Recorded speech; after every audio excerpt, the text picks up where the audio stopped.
जब दुनिया तेल, युद्ध और रुपया संभालने में लगी हो, तब भारत के प्रधानमंत्री 5 देशों के बड़े दौरे पर निकल जाते हैं। पर क्या ये सिर्फ डिप्लोमेटिक विजिट है या फिर भारत की इकोनॉमी को बचाने की स्ट्रेटेजिक कोशिश है? आज की सबसे बड़ी कहानी यही है कि यह दौरे पर फॉरेन पॉलिसी के साथ साथ वॉलेट पॉलिसी भी चल रही है कि नहीं चल रही है, सब कुछ जानेंगे हम इस वीडियो में। बट वीडियो पे जाने से पहले हमारा इस मंथ का टारगेट है 100 सब्सक्राइबर तक पहुंचना। सो प्लीज इस वीडियो पे अपना प्यार दिखाइए, चैनल को सब्सक्राइब कर दे एंड वीडियो को लाइक कर दे। चलिए वीडियो पे आते हैं।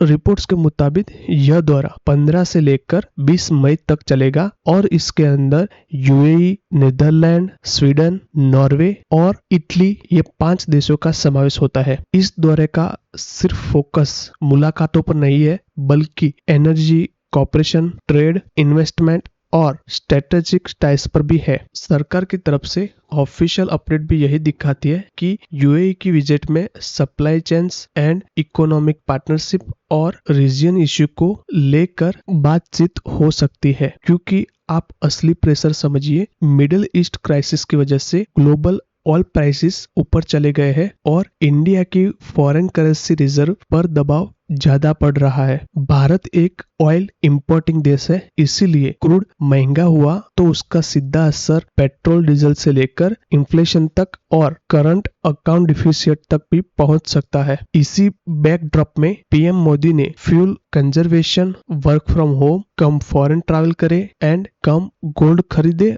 और जरूरी बचत जैसे मेजरमेंट्स अपनी रोजिंदा जीवन में लगाए, उसकी अपील की है। क्योंकि आम लोगों की माने तो यह सिर्फ एक अपील नहीं है और ना ही कोई एक नॉर्मल सजेशन, बल्कि प्रेशर मैनेजमेंट सिग्नल की तरह देखा जा रहा है। रिपोर्ट के मुताबिक पीएम के कॉन्वॉय का साइज भी फ्यूल बचाने के लिए बहुत ही कम किया गया है, यानी मैसेज पूरी दुनिया के सामने साफ था। जब देश एनर्जी शॉक से जूझ रहा हो तो लीडरशिप लेवल पर भी एक मार्केबल अप्लाई दिखना चाहिए, क्योंकि कई ऐसे एमएलए हैं जिन्होंने अपनी कॉन्वॉय का साइज भी कम कर दिया है और कई राज्यपालों ने सरकार की गाड़ियों के अलावा ट्रेन से और बस से मुसाफरी करने की घोषणा की है। इसी बीच यह खबर सोशल मीडिया पर भी इसकी बहस तेज हो रही है। दूसरी तरफ रुपया पर दबाव और भी ज्यादा पड़ रहा है एंड रुपया रिकॉर्ड लो के पास पहुंच चुका है। मनी कंट्रोल ने भी बताया है कि जब भी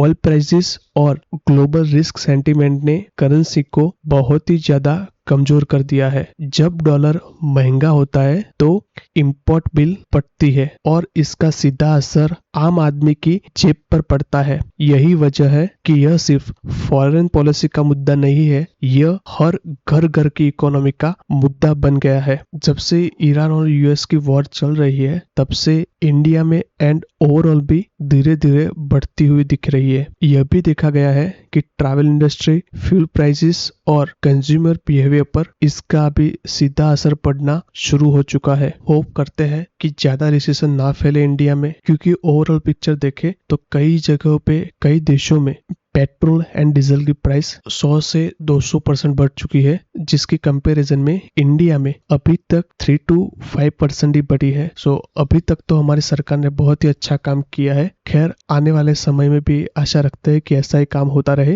होपफुली यह दौरा सिर्फ फोटो ओपी नहीं रहे, बल्कि क्राइसिस टाइम डिप्लोमेसी हो। भारत एंड विदेश मंत्रालय महंगाई के समय में बहुत ही अच्छा काम कर रहे हैं। भारत एक तरफ एनर्जी स्टॉक से बचाव कर रहा है और दूसरी तरफ यूएई और यूरोप जैसे पार्टनर के साथ टाइज भी मजबूत कर रहा है। खैर, आपको क्या लगता है इसके बारे में? क्या यह सिर्फ एक विदेश यात्रा है या फिर भारत के फाइनेंशियल फ्यूचर की डिप्लोमेट्स की लड़ाई? क्योंकि जब तेल महंगा होगा तो सिर्फ पेट्रोल या डीजल ही नहीं महंगे होंगे, पूरी इकोनॉमी हिल जाती है। लेकिन अभी गवर्नमेंट एक अलर्ट मोड में दिख रही है। कमेंट में जरूर लिखिएगा कि यह मूव सही है या फिर थोड़ी देर के बाद आया है। अगर आपको यह वीडियो इन्फॉर्मेटिव लगी हो तो प्लीज इस वीडियो को लाइक कर दे, शेयर कर दे, कमेंट कर दे एंड चैनल को सब्सक्राइब करना ना भूले। मिलते हैं अगली वीडियो में, तब तक के लिए जय हिंद।